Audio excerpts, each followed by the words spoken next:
The most dangerous lies we tell ourselves are not the ones we speak in the dark. They are the ones we drape in holy robes. There is a specific kind of exhaustion that comes from holding space for a ghost. It is a heaviness in the chest that you have learned to call devotion. It is a constant anxiety in the nervous system that you have labeled divine timing. You are here because you are tired, not just physical fatigue, but a soul-deep weariness. You have an intense connection with someone, a connection that defies logic, that breaks the laws of physics you grew up with. But ask yourself this question and answer it with the part of you that exists beneath the fear. Are you using this label? Twin flame, divine counterpart, soul contract, as a bridge to connection? Or are you using it as a shield against reality?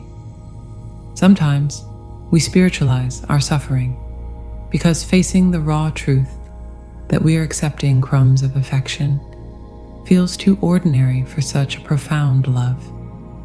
We tell ourselves we are enduring a dark night of the soul, when in reality, we might simply be enduring neglect.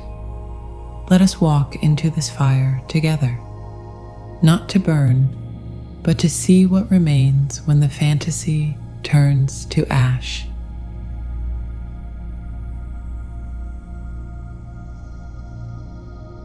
Let us begin by looking at the mechanism of what we call the spiritual ego. The ego is not just the part of you that craves applause or status. It is not just the vanity of the material world. The ego is far more slippery than that. It is a shapeshifter.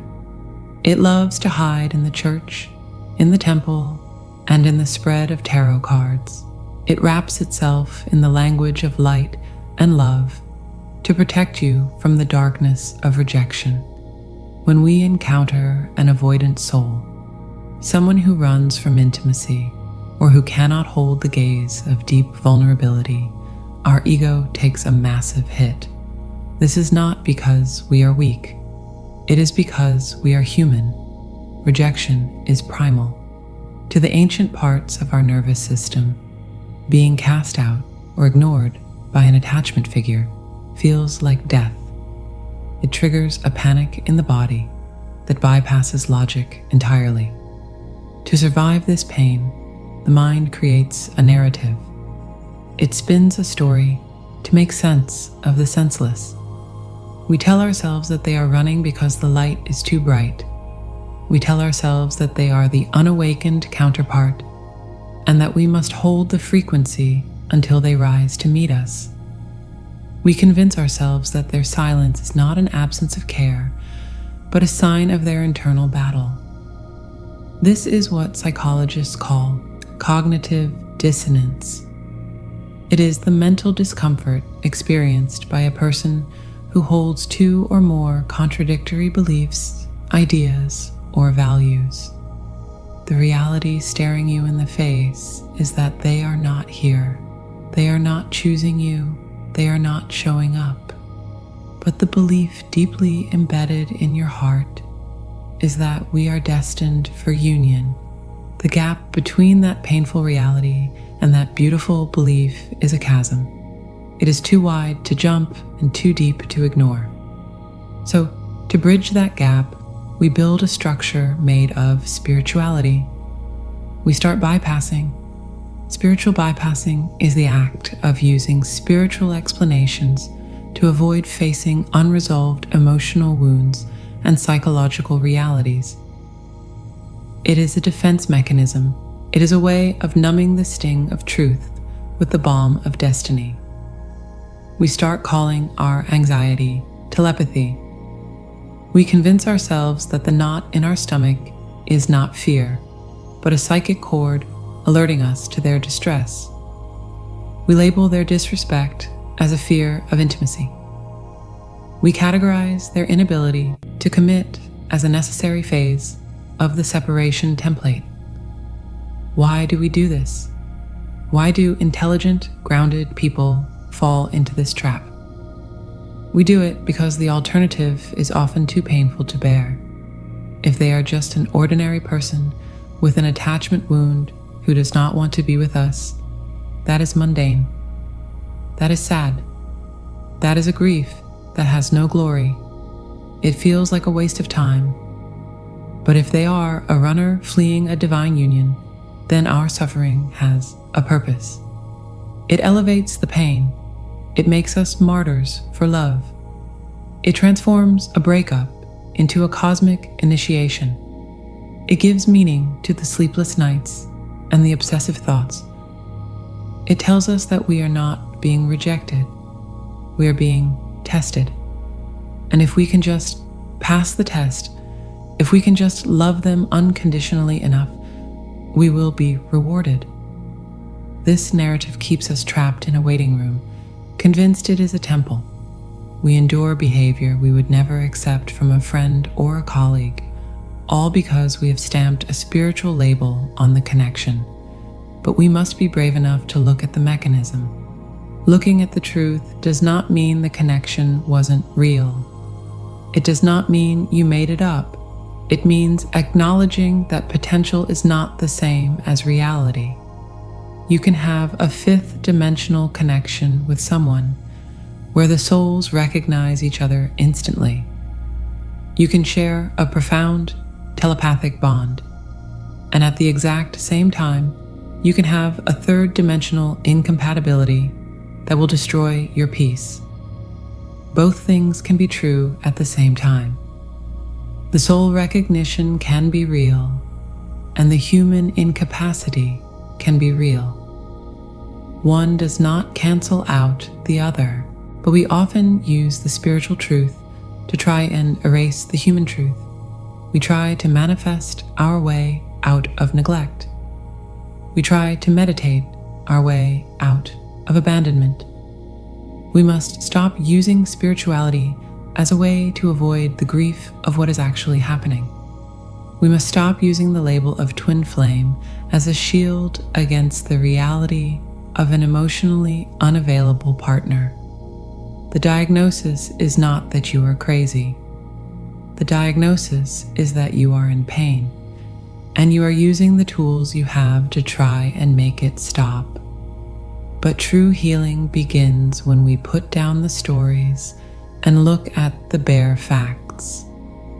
When we stop trying to decode the silence and simply accept it as an answer.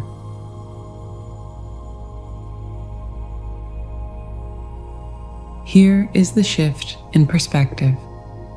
I want you to take a moment and breathe this truth deep into your belly. We need to dismantle a belief that has likely caused you years of unnecessary sorrow. That belief is the idea that the intensity of your pain is a measure of the depth of your connection. Pain is not a proof of connection. Pain is just pain. We have culturally and spiritually romanticized the struggle. We have been taught by movies, by songs, and even by certain spiritual communities that true love must be a battlefield. We have confused the anxious heart, that adrenaline spike of chasing someone who is pulling away, with the vibration of love. But they are not the same frequency. The feeling of anxiety, of checking your phone, of sleeplessly analyzing their every word, is not passion.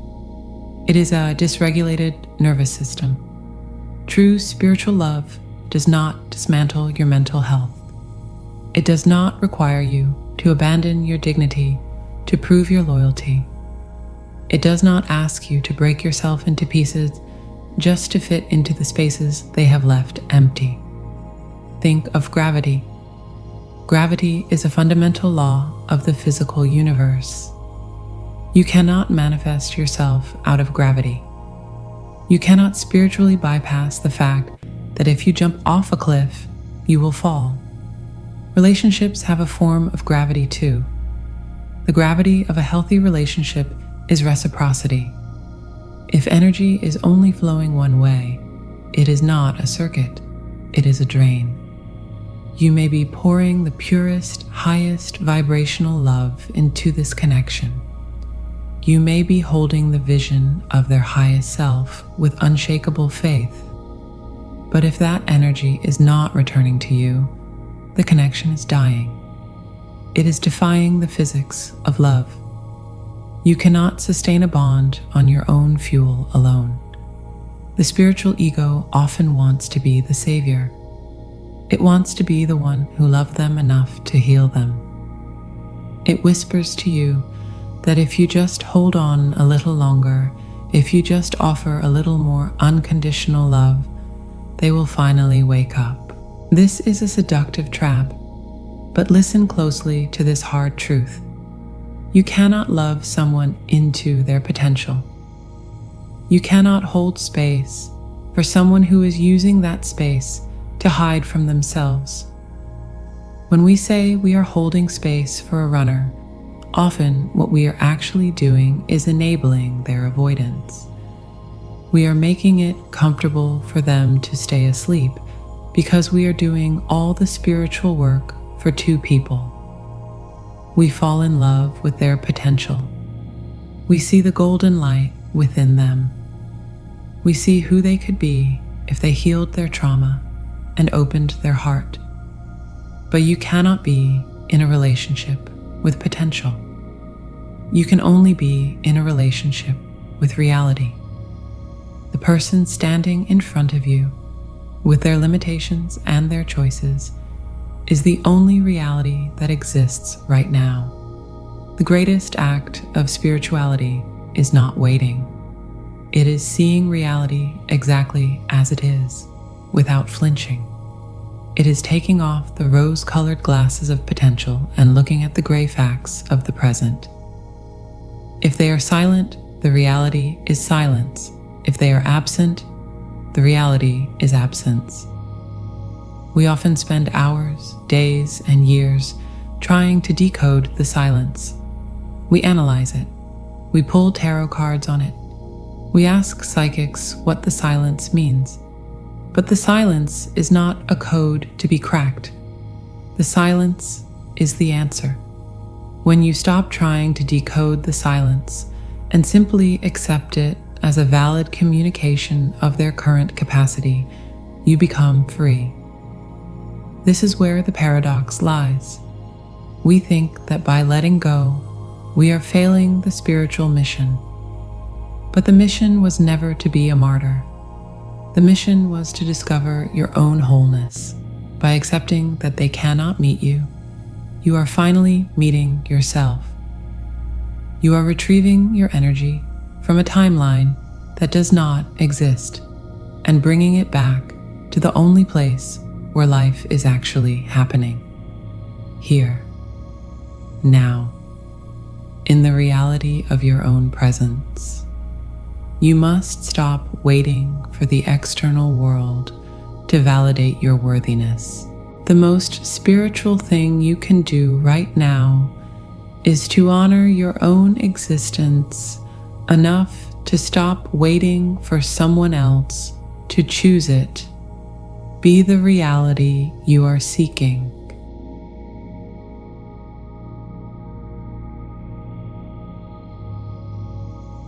How do we bridge the gap between understanding this intellectually and living it visibly? How do we move from the anxious heart that begs for crumbs to the empowered soul that sits at its own table? It is one thing to realize you are in a cycle of spiritual bypassing. It is another thing entirely to break that cycle when your emotions are still screaming for connection.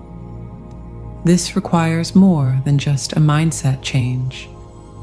It requires a fundamental restructuring of how you relate to yourself and reality. We must integrate this wisdom through 3 specific internal shifts. The first shift is what I call the Queen of Swords protocol. In the tarot, the Queen of Swords is a figure who sits high on her throne. She holds a sword in her right hand, pointing straight up toward the sky.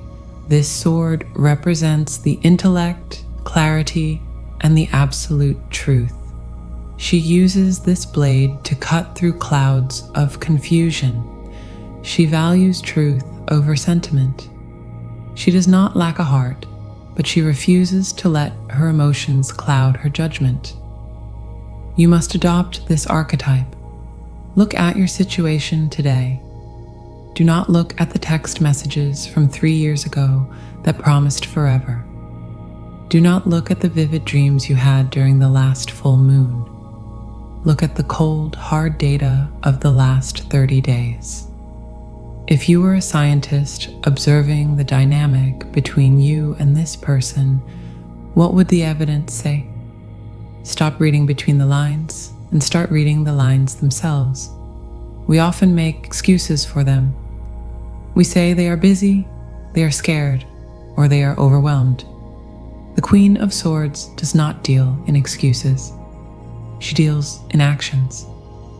The mantra here is simple but piercing. If they wanted to, they would. If they could, they would. The fact that they are not is the closure you have been waiting for. You do not need a final conversation to have closure. Their behavior is the conversation. The second shift is somatic safety. We must address the body. Often, in these intense spiritual connections, we confuse the feeling of butterflies with a trauma response. When you feel that magnetic pull, that desperate, clawing need to check on them or to fix the relationship, you often label it as intuition. You think your soul is guiding you. But more often than not, that is your inner child panicking. It is your nervous system entering a state of dysregulation because an attachment figure is drifting away. You must learn to distinguish between the quiet, calm voice of intuition and the loud, frantic voice of attachment trauma. When the anxiety rises, do not reach for the phone. Reach for your own heart. Place a hand on your chest. You must become the safe harbor you're looking for in them. You must tell your body that you are safe, even if they never return. You are whole, even if they never understand you. You must settle your own waters. As long as you are looking to them to regulate your nervous system, you are a prisoner. Freedom comes when you can sit in the discomfort of their absence and not abandon yourself. The third shift is to withdraw the energy hooks. This is a subtle but powerful metaphysical move. We often project our own gold onto these partners. In psychology, this is known as the golden shadow. We see them as the source of our magic, our awakening, and our depth. We think that without them, the world is gray and flat, but they're just a mirror. When you stand before a mirror and see a beautiful light, you do not think the light comes from the glass. You know the glass is simply reflecting what is already there. You have mistaken the reflection for the source. The magic, the intensity, and the love you feel was never coming from them. It was reflecting off of them. It originates in you. You must visualize yourself taking those hooks out of their energy field. Call your spirit back. Call your energy back from their house, from their timeline, and from their potential. Imagine reeling your energy back in like a golden thread, winding it back into your own solar plexus. You are not cutting them off out of anger. You are simply gathering your resources. You are reclaiming your territory. When you stop outsourcing your divinity to another human being, you stop waiting for them to act like a god. You let them be human, and you let yourself be whole. These shifts are not easy. They require a daily practice of choosing reality over fantasy. But this is the path of the true initiate. It is the journey from the illusion of union to the reality of self-sovereignty.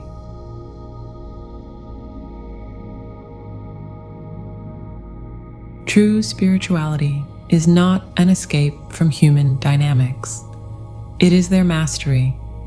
It is possible that you met this person to awaken you, but perhaps the awakening isn't about coming together in a fairy tale union.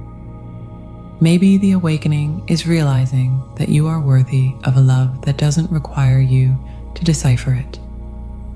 The most spiritual thing you can do right now is to honor your own existence enough to stop waiting for someone else to validate it.